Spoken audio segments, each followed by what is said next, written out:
ሊዮኔል ሜሲ 900ኛ የካሪየር ጎሉን ማስቆጠር ችሏል። ትናንት እንደምታስታውሱት ምሽቱ የቻምፒየንስ ሊግ ነው።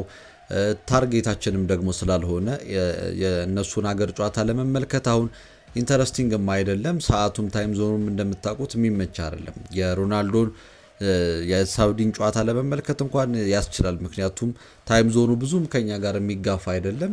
መመልከት የሚችል ሰው ሊመለከተው የሚችል አይነት ጨዋታ ሆኖ ማለፍ ይችላል። የነ አልናስርን ጨዋታ የኤምኤልኤስ ምናምን ግን ለመመልከት ታይም ዞኑም ሩቅ ነው።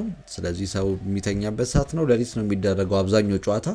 ስለዚህ ሊዮኔል ሜሲ ከፒኤስጂ ከለቀቀ በኋላ እነሱን ኢንተርቴን ለማድረግ ትንሽ ያስቸግራል። ሲአር7 እንደውም በተሻለ መልኩ ደጋፊዎቹም አድናቂዎቹም ኳስ የሚወድ ሰው እሱን እስከ መጨረሻው ማጣጣም ለሚፈልግ ሰው የተመቸ ሁኔታ ውስጥ ነው ያለውና ማየት ይቻላል። ሊዮኔል ሜሲን ግን በተቃራኒው የምናይበት እድል የለም። ሮናልዶን እንደምንመለከተው ሊዮኔል ሜሲን በየጨዋታው ለመመልከት ያስቸግራል። ምክንያቱም እኩለ ሌሊት ስለሚሆን አብዛኛው ጨዋታ። ትናንትም በቻምፒየንስ ሊግ ጨዋታዎች የተጨናነቀ ብዙ ሊታዩ የሚገባቸው ጨዋታዎች የነበሩበት እሱ ደግሞ ካለቀ በኋላ የሚተኛበት ሰዓት ስለነበረ ሊዮኔል ሜሲ ያደረገውን ታሪክ መዘገብ መርሳት ስለማይገባ ነው 900ኛ የህይወት ዘመን ጎሉ ላይ መድረስ ችሏል። ይህም እንግዲህ ፕሮፌሽናሊ በጣም ትልቅ ማይልስቶን ነው። ቢካዝ ሮናልዶ ነው ይህንን ማድረግ የቻለው አሁን እኛ ከምናውቀው፣ ሌሎችም ይኖራሉ። ነገር ግን ሊዮኔል ሜሲን ከሚያስደንቁት ነገሮች መካከል እዚህ ጎል ላይ መድረሱ ምንድን ነው?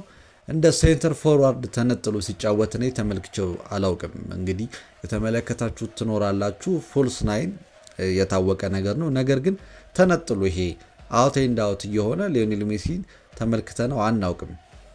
እንዳው እንደ ፎልስ ናይንም ቢሆን እንደው ወደፊትም ጠጋ ቢያደርጉትም ደግሞ ከልጁ ያጫወት ባህሪ ወይም አንጻር ስትመለከቱት ደግሞ ወደ ፈለገበት ቦታ ሙቭ ማድረግ የሚፈልግ ወደ መሃል ሜዳ እየመጣ ነገሮችን ለመወሰን የሚፈልግ ተጫዋች ነው እና ከሊዮኔል ሜሲ 900 ጎል ማግኘት እና የሊዮኔል ሜሲን ካሪየር ለተመለከተ ሰው በጣም አስደናቂ ነው። ከሜሲ ብቃት አንጻር 900 ጎል ምንም ነው ሊባል ይችላል። ነገር ግን ከሚያደርገው ሮል ወይም ሜዳ ውስጥ ከሚሰጠው ሮል አንጻር ስትመለከቱት ግን ይህ ትልቅ ቁጥር ነው። ምክንያቱም ሊዮኔል ሜሲ ሂትማፑ ቢታይ አሁን በጣም ብዙ ፓርቱ ወደ መሃል ሜዳ ወይ ወደ ክንፍ ያደላ ነው እንጂ ፔናልቲ ቦክስ ውስጥ በጣም እንዴት ነው የሚያበዛ አይነት ተጫዋች አይደለም እና ለጎሉ በጣም ያን ያክል ቅርብ ሳትሆን በዚህ ደረጃ ጎል ማስቆጠር መቻል ትልቅ ነገር ነው። በቅርቡ ደግሞ የአሲስት ማይልስቶን እንዳደረገ ታስታውሳላችሁ እና ብዙ አሲስትም በማድረግ ሊዮኔል ሜሲ ቀዳሚው ተጫዋች ነው።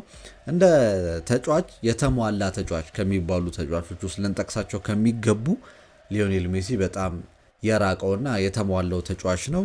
672 ጎል ለባርሴሎና አስቆጥሯል። 32ቱን ለፒኤስጂ፣ 79 ለኢንተር ሚያሚ፣ 115 ለአርጀንቲና አስቆጥሯል። ኦብቪየስሊ ለባርሴሎና ነው ብዙ ጎል ሊሆን የሚችለው የእድሜውን አብዛኛውን ክፍል እዛ ስለሆነ ያሳለፈው ማለት ነው። ፒኤስጂ እንደምታውቁት በብዙ ምክንያቶች የነበረው ፐርፎርማንስም ጥሩ አልነበረም። በፒኤስጂ 32 ጎል ብቻ ነው። ለኢንተር ሚያሚ አሁን ከመጣ በኋላ ብዙ ነገር እያደረገላቸው ነው። ዋንጫዎችን እንዲያሳኩ አድርጓቸዋል። 79 ጎል አስቆጥሯል። ለአርጀንቲና 115 ጎል ማስቆጠር ችሏል። የአርጀንቲናም ቶፕ ስኮረር ነው እንደምታውቁት። እዚህ ማይልስቶንም ላይ ለመድረስ 900 ጎል ላይም ለመድረስ ፈጣኑ ተጫዋች ነው። 100 ጎል ላይም ለመድረስ እንደዚህ ፈጣኑ ተጫዋች ሳይሆን አይቀርም። በጣም ብዙ ማይልስቶኖች አሉት ሊዮኔል ሜሲ። እያንዳንዱን ጠቅሶ መዝለቅ ስለማይቻል ነው። 155ቱ በግራ እግሩ የተቆጠሩ ናቸው። 111ዱን በቀኝ እግሩ አስቆጥረዋል። 30ው በጭንቅላት፣ አራቱ ደግሞ አዘር ተብሎ ነው የተመዘገበው። እንግዲህ ከነዚህ ውጪ ማለት ነው።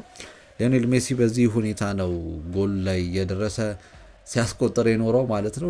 የሊዮኔል ሜሲን ብቃት ጎል ይገልጿል ማለት ግን ደግሞ አይደለም። ምክንያቱም 900 ጎል ትልቅ ነው ለሊዮኔል ሜሲ ካሪየር ሲጨርስ ከሚነሱ ስታቶች መካከል እንደ ጥሩ የሚደግፈው ነገር ነው። ለሱም ትልቅ ስኬት ነው። ነገር ግን ሊዮኔል ሜሲ ጎል አስቆጠረም አላስቆጠረም ሊዮኔል ሜሲን መመልከት በራሱ እንደ ስጦታ ነው እና ያደረገው ነገር ሜዳ ላይ የተመለከትነው ነገር ለ20 ምናምን ዓመታት ሜሲ ያደረገውን ነገር ለተመለከተ ጎል አሲስት መሆኑ ጥሩ ነው። ሜትሪክስ ስለሆነ ስታት ስለሆነ ጥሩ ነው። ነገር ግን ሜሲ ከዛም በላይ ሜዳ ውስጥ ያደረገውን ነገር በቃል ሊገለጹ የማይችሉ አንዳንድ ሞመንቶችን አሳይቶናል። በተደጋጋሚ ነው እንጂ አንዳንድ የሚባለው ለተወሰኑ ስኪል ሴታቸው ላልዳበረ ተጫዋቾች ነው። ምክንያቱም ሊዮኔል ሜሲ እያንዳንዱ ጨዋታ ላይ የሆነ ሚራክል የሚባል ነገር አሳይቶ የሚወጣ ተጫዋች ነው። ከቦዲ ፌንት፣ ከድሪብሊንግ፣ ከእያንዳንዱ ከፈርስተቹ እያንዳንዱ ነገር በጣም አስገራሚ ነው።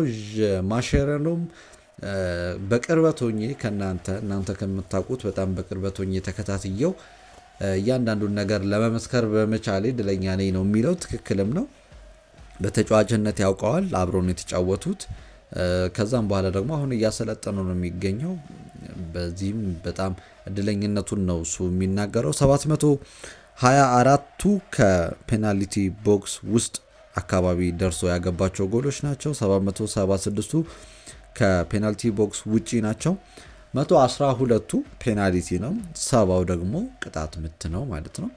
70 ቅጣት ምት ማግባት ራሱ እንደ ቀልድ ይታያል። ሜሲ የቅጣት ምት ሪከርዱ ባንዴ የጨመረበት ሂደት ነበር የነበረው። እንደምታውቁት ከሬሩ ሲጀምር አካባቢ ሜሲ ኤክስፐርት አልነበረም። የቅጣት ምት ቀስ እያለ እየዳበረ ሄዶ ነው በጣም ወደማይታሰብ የቅጣት ምት ደረጃ መድረስ የቻለው እና ሊዮኔል ሜሲ ሃርድ ወርክ የለውም፣ ሊዮኔል ሜሲ ጊፍትድ ነው ለምትሉ ሰዎች ይሄን ሌላኛው መከራከሪያ ሆኖ ሊያሳምን የሚችል ፖይንት ሊሆን ይችላል። ምክንያቱም ገና እንደጀመረ አካባቢ የሜሲ የቅጣት ምት ሪከርድ ራሱ ስትመለከቱት ጥሩ የሚባል አልነበረም፣ በጣም ሩቅ ነበረ።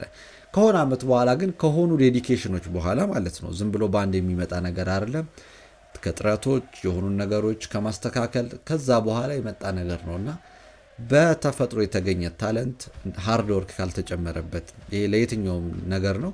ቤዚክሱ ሊኖር ይችላል። በቃ አንተ ለዛ ነገር ተፈጥረህ ሊሆን ይችላል።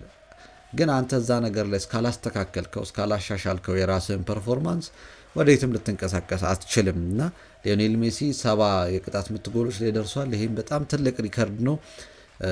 ከሱ በላይ ያሉት ተጫዋቾች በጣም ጥቂት ናቸው። እኔ እንጃ አንድ ወር ሁለትም ሊሆን ይችላል። አስቸጋሪ በሚባለው የእግር ኳስ ዘመን ላይ ነው የተፈጠረው። ምክንያቱም ከሱ በፊት የነበሩት ተጫዋቾች ለሮናልዶም ጭምር ማለት ነው የተፈጠሩበት ዘመን በጣም አስከፊና አስቸጋሪ ነው እንደ ተጫዋች ስትመለከቱት። ምክንያቱም ብዙ ቪዲዮ አናሊሲሶች አሉበት፣ ዴታ በደንብ የሚዋቀርበት፣ ሜሲ ምን እንደሚያደርግ ተተንትኖ የሚታወቅበት፣ እሱን ለማቆም የሚቻለውን ነገር ሁሉ የሚደረግበት ዘመን ላይ ነው የተፈጠረው። እግር ኳስ በአካልም በፍጥነትም በጣም ቶፕ በነበረበት ጊዜ የተፈጠሩ ሰዎች ናቸው። በዚህ ውስጥ ነው እንግዲህ ይህንን ማይልስቶን እነ ሊዮኔል ሜሲም እነ CR7 ማድረግ የቻሉት። ከመጀመሪያው ዴቢው ጨዋታው ጀምሮ እስካሁኗ ሰዓት ድረስ ሊዮኔል ሜሲ ለእግር ኳስ የተሰጠ በረከት መሆኑን እያስመለከተን ይገኛል። በብዙ ሞመንቶች በቃ ማጂክ ነው እንላለን። አንድ ቪዲዮ ሰርቻለሁ፣ ማየት ከፈለጋችሁ ተመልክታችሁ ይዩት። ማጂክ ሳይሆን ፍሎ ስቴት ነው ብያችኋለሁ። እና ፍሎ ስቴት ማለት አእምሮና ሀሳብ ኢንተርፌር ሳያደርጉ በፊት በአካላችሁ በጣም በጥሩ ሁኔታ ተንቀሳቅሶ የሚፈለገውን ውጤት ማምጣት መቻል ማለት ነው።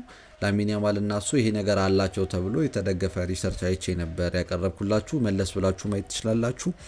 ሊዮኔል ሜሲ ከባርሴሎና እስከ ኢንተር ሚያሚ እስከ አርጀንቲና በናሽናል ቲምም በጥራትና በከፍታ ነገሩን ማስኬድ የቻለ የዘመናችን ምርጥ ተጫዋች ነው። ሮናልዶም በተመሳሳይ ማለት ነው። ሜሲን ስታነሱ ሮናልዶን ስታነሱ ሜሲን ማንሳት የግድ ስለሆነ ነው። በጣም በጥራት እዚህ ላይ ደርሰዋል ማለት ይቻላል። 1000 ጎል ይድረስ አይድረስ አያስተማምንም፣ ግን 900 ትልቅ ማይልስቶን ነው። CR7 አሁን 1000 ይደርሳል ተብሎ ይጠበቃል። እሱ ደግሞ 1000 ሲደርስ ምን ሰራ ይሆናል። ሊዮኔል ሜሲ ሜዳ ላይ ያደረጋቸውን ነገሮች ዘርዝሮ መጨረስ የሚያስቸግር ነገር ነው። እነ ዚዳንን እነ ጎቾን ሁሉንም ተመልክቷል እግር ኳስ።